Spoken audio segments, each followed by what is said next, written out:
কই মাছ তো আমরা কত রকমভাবেই রান্না করে খাই, আবার চচ্চড়িটাও আমরা কত রকমভাবেই করে খাই। তো আজকে আমি করে দেখিয়ে দিব কই মাছের চচ্চড়ি। খেতে হয় অসম্ভব মজার। আসসালামু আলাইকুম ভিউয়ার্স, এখানে আমি অনেকগুলো কই মাছ নিয়েছি, আর কই মাছগুলোকে আমি খুব ভালো করে কেটে পরিষ্কার করে নিয়েছি। এখন লবণ আর হলুদ দিয়ে কই মাছটাকে মাখিয়ে নিয়েছি। কই মাছটাকে ভালোভাবে মাখিয়ে নিতে হবে।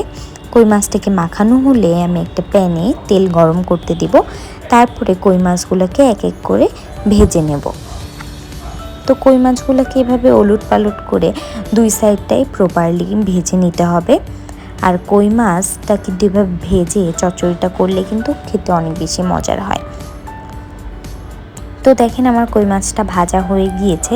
এখন আমি কই মাছটাকে তুলে নিচ্ছি একটা প্লেটে।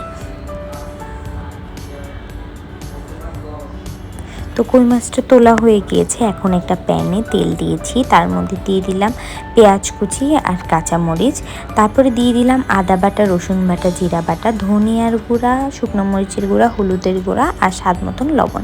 মশলাগুলোকে কষিয়ে দিয়ে দিচ্ছি বেগুন আর আলু। বেগুন আর আলুটাকে আমি চিকন চিকন করে কেটে নিয়েছিলাম।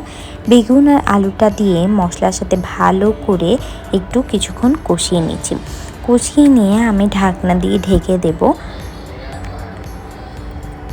ঢাকনা দিয়ে ঢেকে দিচ্ছি বেগুন আর আলুটা সিদ্ধ হওয়ার জন্য। তো দেখেন বেগুন আর আলুটা অলমোস্ট সিদ্ধ হয়ে গিয়েছে। এখন ভেজে রাখা কই মাছগুলোকে দিয়ে দিচ্ছি। ভেজে রাখা কই মাছগুলোকে দিয়ে এপিট ওপিট ভালো করে নাড়াচাড়া দিয়ে আমি পানি দিয়ে দিচ্ছি। পানিটা দিয়ে আলতো হাতে নেড়ে আমি ঢাকনা দিয়ে ঢেকে রাখবো চচ্চড়িটা প্রপারলি হওয়ার জন্য। আর চচ্চড়িটা হওয়ার পরে দেখবেন কি তেলটা উঠে যায়, তখন বুঝবেন যে আসলে চচ্চড়িটা রেডি। তো দেখেন আমার কই মাছ, আলু এবং বেগুন দিয়ে চচ্চড়িটা রেডি, আর তেলটাও উঠে গিয়েছে। আর এই চচ্চড়ির রেসিপিটা কেমন হয়েছে অবশ্যই আমাকে কমেন্টস করে জানিয়ে দিবেন।